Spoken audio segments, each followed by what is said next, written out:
നിങ്ങളൊരു geography optional student ആണോ? നിങ്ങൾക്ക് ആ ഏലിയൻ ഇൻട്രൊഡ്യൂസ് ചെയ്യുന്നു ഒരു ജോഗ്രഫി ആൻസർ റൈറ്റിംഗ് പ്രോഗ്രാം. ഇപ്പോൾ ജോഗ്രഫി ഓപ്ഷണൽ എക്സാമിന് ഏറ്റവും ഇമ്പോർട്ടൻ്റ് ആയിട്ടുള്ള 10 മൊഡ്യൂൾസ് നമ്മൾ ഐഡൻറ്റിഫൈ ചെയ്തിട്ട് ആ മൊഡ്യൂൾസിനെ വി ആർ ഡിവൈഡിങ് ഇൻറ്റു ചെറിയ ചെറിയ മൈക്രോ സിലബസ്. എന്നിട്ട് ഈ ഒരു പെർട്ടിക്കുലർ ടോപ്പിക്കിന് there will be weekly PYQ analysis sessions, പിന്നെ ലൈവ് ആൻസർ റൈറ്റിംഗ് സെഷൻസ്, പിന്നെ അതിൻ്റെ കൂടെ തന്നെ ഒരു വീക്ക്ലി ടെസ്റ്റ് ഇതിൻ്റെ കാണുന്നതാണ്. വീക്ക്ലി ടെസ്റ്റ് എന്ന് പറഞ്ഞാൽ അറൗണ്ട് 125 മാർക്സിൻ്റെ സെക്ഷണൽ ടെസ്റ്റ് ആയിരിക്കും കാണുക.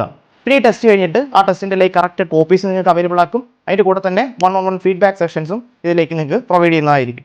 അപ്പോൾ ഈ ഒരു പെർട്ടിക്കുലർ പ്രോഗ്രാം കൊണ്ട് നമ്മൾ മെയിനായിട്ട് ഉദ്ദേശിക്കുന്നത് പറഞ്ഞാൽ ഇപ്പോൾ ഡിസംബർ ഒക്കെ ആകുമ്പോഴേക്കും നിങ്ങൾ ഭയങ്കര ഇൻറ്റൻസീവായിട്ടുള്ള പ്രിലിംസ് പ്രിപ്പറേഷനിലേക്ക് കടക്കും അല്ലേ. അപ്പോൾ അതിന് മുന്നേ തന്നെ ജോഗ്രഫി സിലബസിൻ്റെ അറ്റ്ലീസ്റ്റ് ഹാഫ് പോർഷൻ എങ്കിലും നമ്മൾ മൊത്തത്തിൽ നമുക്ക് കവർ ചെയ്ത് മാറ്റി വെക്കാൻ സാധിക്കണം. അപ്പോൾ നിങ്ങൾ റെഗുലറായിട്ട് ഈ പ്രോഗ്രാം അറ്റൻഡ് ചെയ്ത് ഈ ടെസ്റ്റിംഗ് അതിൻ്റെ കാര്യങ്ങൾ അറ്റൻഡ് ചെയ്ത് പോവുകയാണെങ്കിൽ യു ക്യാൻ മേക്ക് ഷുവർ അതങ്ങനെ എൻ്റെ കൂടെ നടന്നു പോകുന്നു. പിന്നെ അതിൻ്റെ മറ്റൊരു ഗുണമെന്ന് പറഞ്ഞാൽ you can learn how to write geographical answers. ഇപ്പം പലരും നേരിടുന്നൊരു പ്രശ്നമാണ് പിന്നെ റൈറ്റിംഗ് പേപ്പർ ടു ആൻസേഴ്സ് ഒക്കെ നിങ്ങളുടെ ആൻസേഴ്സ് ചിലപ്പം GS ആൻസേഴ്സ് പോലെ ആയി പോവുക. അപ്പോൾ എങ്ങനെ ജോഗ്രഫിക്കൽ ആൻസേഴ്സ് എഴുതാം, പിന്നെ അതിൻ്റെ എങ്ങനെ ഡയഗ്രാംസ് ആൻഡ് മാപ്സ് കൊണ്ടുവരാം എന്നതിനെയൊക്കെ പറ്റി you will get a better idea. പിന്നെ നമ്മൾ we are also having this live answer writing sessions അല്ലേ. ഇപ്പോൾ ഈ ലൈവ് ആൻസർ റൈറ്റിംഗ് സെഷൻ എന്ന് പറഞ്ഞാൽ നമ്മൾ കുറച്ചുകൂടി ഇൻട്രാക്റ്റീവ് സെഷൻസ് ആയിട്ടാണ് ഉദ്ദേശിക്കുക. അപ്പം ആൻസേഴ്സ് എഴുതുന്ന എല്ലാവരും തന്നെ ക്ലാസ്സിൽ കാണും.